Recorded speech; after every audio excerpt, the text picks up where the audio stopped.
Good morning and welcome to the Mayor's Weekly News Conference. Today we're going to focus on an introduction of the city's new media strategist, a call for volunteers to apply for the Historic Preservation Task Force, an announcement of the summer paving schedule, a call for applicants to the Summer Jams program, an overview of the Pennsylvania Professional Firefighters Conference, and a reminder about firefighter and police officer applications. Now I'll turn it over to the Mayor.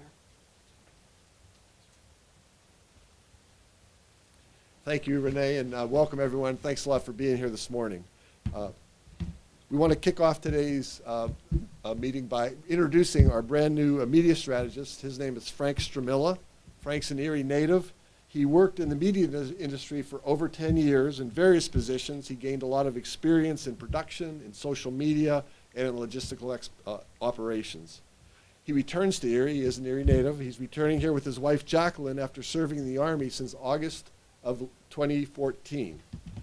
He had roles of operations specialist, public affairs specialist, training and development specialist, and media specialist.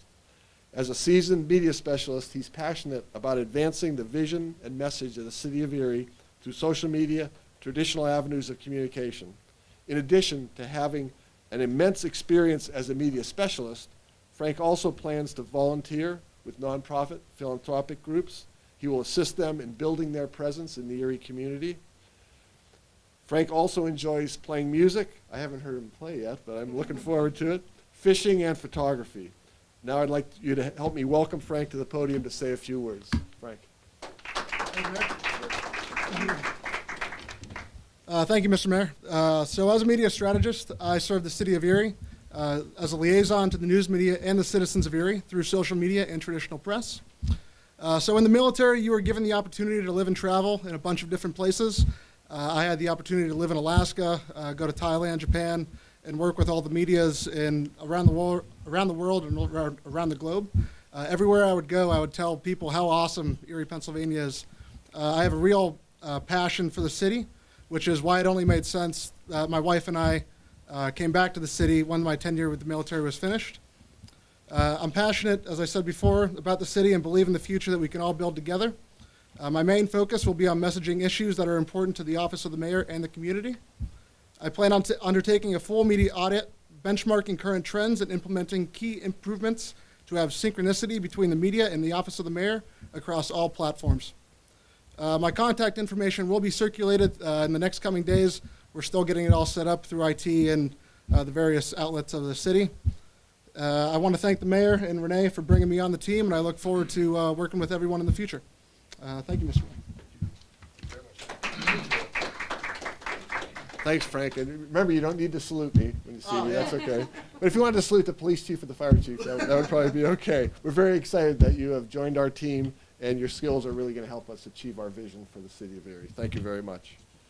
Next, we want to get the word out that we have launched an online process through City Grows to accept cover letters and resumes to become members of the new Historic Preservation Task Force that we created in conjunction with City Council. Considering the number of private and public facilities, structures, and places that have significant historical value to our community, this Historic Preservation Task Force, which again is a new group, it has important work to do, particularly in three areas. First is developing and recommending a holistic, citywide collaborative approach to historic preservation that aligns with the city's vision. Second is providing recommendations for policies, programs, and organizational structure to be considered by City Council for implementation. And third, also important, is identifying funding opportunities to achieve this. The Historical Preservation Task Force, again, which is a new group being formed right now, will present their recommendations to the Planning Commission for review and ultimately for approval to City Council. The Historic Preservation Task Force will consist of 7 members, 5 to be appointed by City Council and 2 by the Mayor's office. The task force should include local historians, historical organization members, a preservation architect, community and preservation advocates, a lawyer, and or community planners. Since appointment is a temporary in nature, residency in the city is not required to serve on this board. So the Historic Preservation Task Force will meet regularly for 24 months.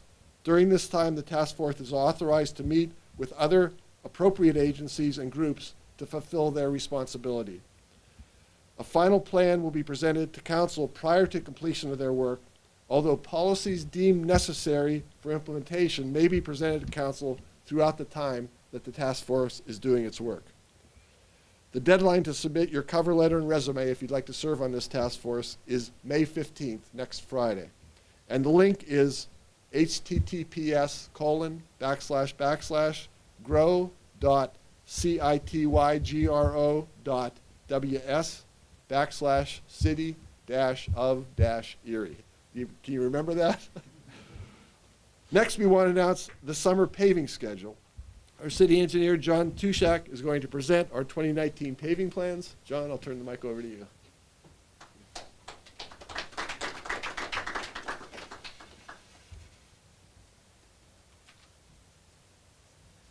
Here it is. 2019 paving program. As in prior years, we've depicted all the various types of work in different colors on the city map. And as before, we're going to have 2 parallel programs running. Stay close to the mics so that people will move this number closer. Sorry about that. That's okay. Usually I don't need much of a mic. Yeah. There'll be 2 parallel programs running, one that's contracted, that will go out for bid, and then one that will be performed by the Bureau of Streets in-house crews. Okay, so we'll have 3 contracts going that are contracted out. The typical 2-inch mill and resurface will be 2 of those contracts, and then a full depth reclamation. Full depth reclamation, where we chew down roughly 6 inches into the road and infuse it with a Portland cement, and that gives the road structure where those roads like out in southeast Erie that are badly deteriorated and don't have much structure left, we go down deeper and renew those roads that way. So those are 3 contracts, and then in-house we'll have a 2-inch mill and resurface that the Bureau of Streets will do. And then we are also tried something new last year with great success on some of the weaker roads. We did a 4-inch mill and resurface where we put more asphalt in, and it's somewhere in between the reclaim process and the thinner mill and resurface process. So I think it turned out really well last year. And then we're going to have our Zimmerman Road from 33rd to 38th. We obtained some funding from PennDOT through federal aid routes to do that road. So that was an additional $170,000 we didn't have that we got from PennDOT. So that's it. The purple as well, these are state routes that PennDOT's going to do. We put it on the map because it helps fill out the map, but those are PennDOT projects that aren't costing the city anything, but we'll benefit from those because they're state routes in the city.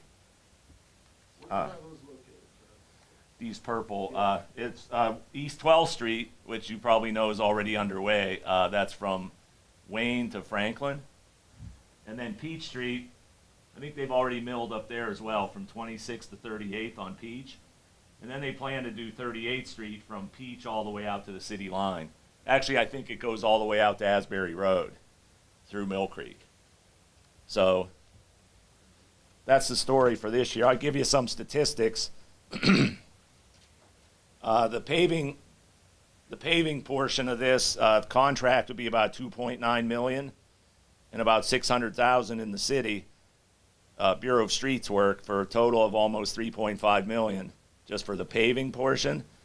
Then we have some maintenance items that we include in that, $170,000 contracted and $110,000 Bureau of Streets for about $280,000.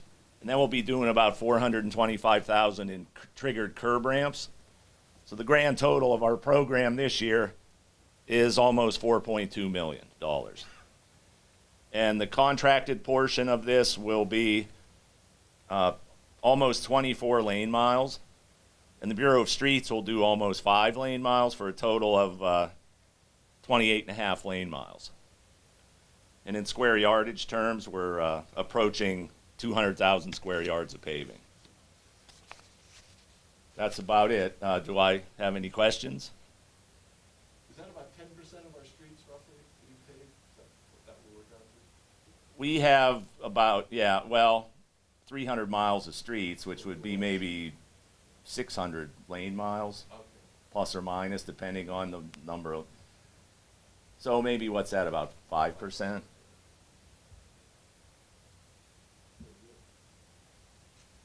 Okay. Thanks.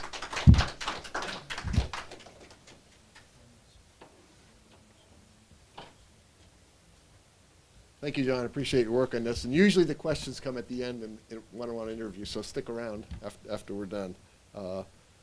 Thanks for the work you and your team have done to prioritize the paving needs and to implement them here in Erie. This year, the city's participating in the county's Summer Jams program. And JAMS stands for Jobs and More Summer. The program is looking for additional applicants right now. Here to explain the program in greater detail is Gary Lee, the Director of Administration in the county, and Ben Wilson, the Workforce Division Manager for the Greater Erie Community Action Committee. Gary and Ben, thank you for being here.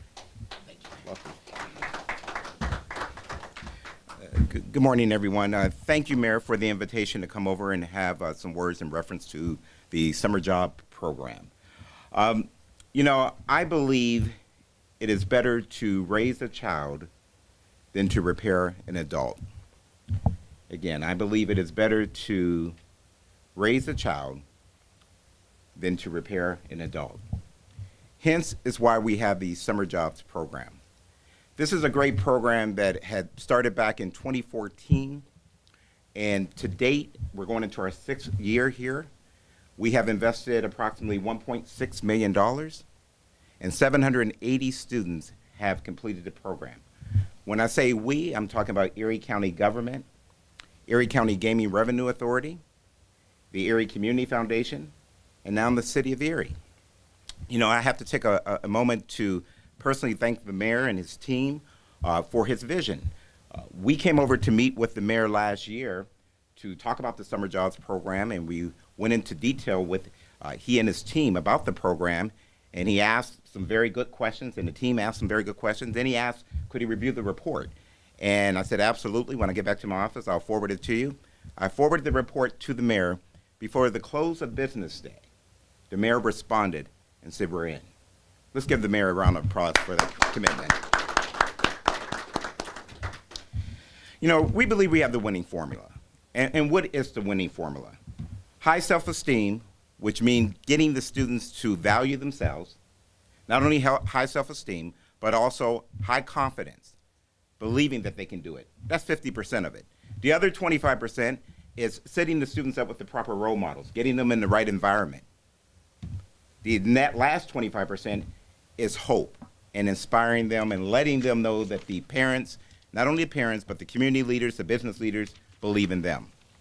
What are the main points and criteria for the program? Number one, you must be 16 to 21 and reside in Erie County. Number two, there's some household income guidelines that we must meet, and we're flexible with that. And then the third part is have a positive attitude, because we really want students that really want to be here, really want to make a difference. I can say last year, 94% of the students that were in the program completed the program. 94%. We're very pleased with that success rate. I'm going to turn it over to Mr. Ben Wilson, who will share with you about the orientation and tell you about the last sessions that's coming up for our Summer Jobs program.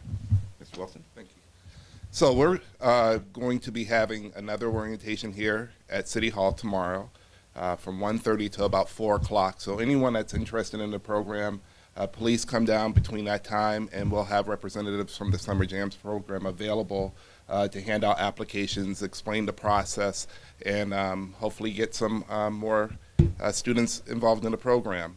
And then the last final push for the program in regards to the closeout date, we're looking at May 17th. So all applications must be submitted to the Greater Erie Community Action Committee, GCAC, by May 17th. And one other point, for anyone who's interested, they can go to GCAC's website, and they can also go to the Erie County website, and the application and information is there. Thank you, Mayor.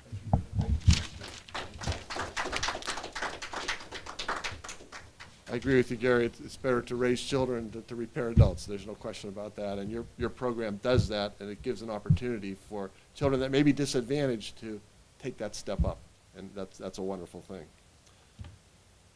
Next, we're excited to welcome next week here the Pennsylvania Professional Firefighters Conference to the Bayfront Convention Center. That will run from May 14th to May 17th. Here to explain the conference in more detail is Len Trott. Len is the president of Local 293, International Association of Firefighters.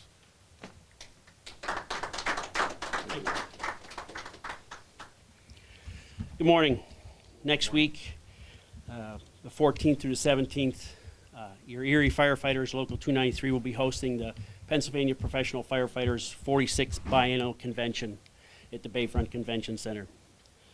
We will be welcoming roughly 200 career firefighters and EMS professionals from across the state. President of the PPFFA, Dave Shiramonte, will be welcoming the President of the International Association of Firefighters, Harold Chaitberger, and International Vice President, Andy Pentelis, as well as other speakers from across the United States that are going to come and help with information and education for our members. We'll be conducting the business of the association, which will be providing information and education to the members on health, welfare, and safety of our members and their communities that they serve, and protecting our rights in Harrisburg. We will be showcasing the Bayfront and all the businesses and all the city has to offer and the surrounding communities. That's it.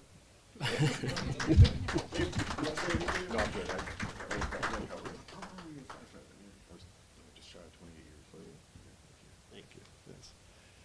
If you don't recognize Dave, he is an Erie native. He was a firefighter 28 years with the force, and I was at his retirement party a month or so ago, and it was a huge crowd, and I was at retirement party last night for 2 other firefighters, and another big crowd, and I can tell you, when you get a bunch of firefighters in the room, they talk really loud, but it was a great experience, and I was honored to be part of that. Thanks, Gary and Ben. I'm sorry. Thank you very much, Dave, for being here today. Okay, let me get to the right page. Last thing today is I just want to give you a quick reminder that we're currently taking applications for anyone interested in becoming a firefighter or a policeman. I deeply respect the work of both our firefighters and police. Every day, they put their lives on the line to keep all of us safe. It's truly a calling that only a select group of people can perform. To apply to be a firefighter or a police officer, you must meet 4 requirements. First, you have to have a high school diploma or a GED. Second, you have to pass a background check. Third, you have to meet all the qualifications that are set by the City of Erie's Civil Service Board, and you have to be a citizen of the United States. Besides a decent living wage, firefighters and police benefits include a vested pension in 12 years of service, access to retirement savings plans including a 457B and a 401A, very good benefits including life insurance, medical, dental, prescription, and vision insurance. It's all at a reasonable cost. And paid holidays, sick days, vacations, and yes, you even get your birthday off if you're a firefighter or a policeman. Firefighter applications are available until May 31st, so the end of this month. You can apply online at erie.pa.us/fire/apply. You can also apply during City Hall business hours from 9 in the morning till 4 in the afternoon at our Human Resources office, which is on the 3rd floor of City Hall in room 300. Candidates must be at least 18 years old to become a firefighter, but not older than 65. So I can tell you I can't apply. Too late for me. But you must also move your residence if you're hired as a firefighter to within 15 miles of City Hall within 1 year of being hired. The salary after 36 months of one of our firefighters is $76,514. They work a schedule of 1 day, 24 hours on, and then 3 days or 72 hours off. The test date is July 13th of this summer. There's also a $30 application fee and a $20 fee to get a study guide.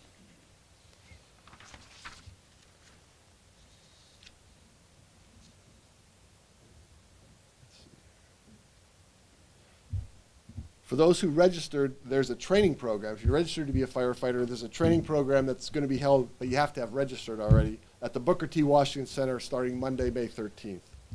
Police applications are also available online until June 28th, 2019, so towards the end of June. This is a long website you need to go to. It's https://northeast.mercyhurst.edu/municipal-police-training-academy/police-testing. Obviously, this is run by Mercyhurst. Each application must include a signed, non-refundable money order for $75 payable to the Mercyhurst University Police Academy. Police candidates must be at least 21 years old, but again, not older than 65. You must also have Act 120 certification at the time of hire to become a policeman. You also must agree to move to within a 15-mile radius of the city of Erie by the time you're hired of the municipal building here. The salary after 36 months for a policeman is $78,863. Their schedule they work is 4 days, those aren't 24-hour days, but 4 days on and then 2 days off. Physical agility and the written test will be administered by the Northwest PA Regional Police Testing Consortium. That will be on August 3rd this summer. Applications can also be dropped off in person here to Mercyhurst or emailed or mailed to this address. Mercyhurst University Police Academy, attention NWPAR Police Test, 16 West Division Street, Northeast PA, 16428. For more information, you can go to this website, https://epd.erie.pa.us/recruitment. Both of these careers present fulfilling opportunities to make a significant contribution to our community and earn a good living. And I want to make it clear that military service time is the only qualifier for additional points on the written test. That said, given our goals that the fire and police forces will more closely resemble our community, we're really hoping for a diverse pool of candidates to take the test. That wraps up today's press conference. Thanks very much for being here. Everyone that spoke will be available for interviews afterwards. Thank you very much.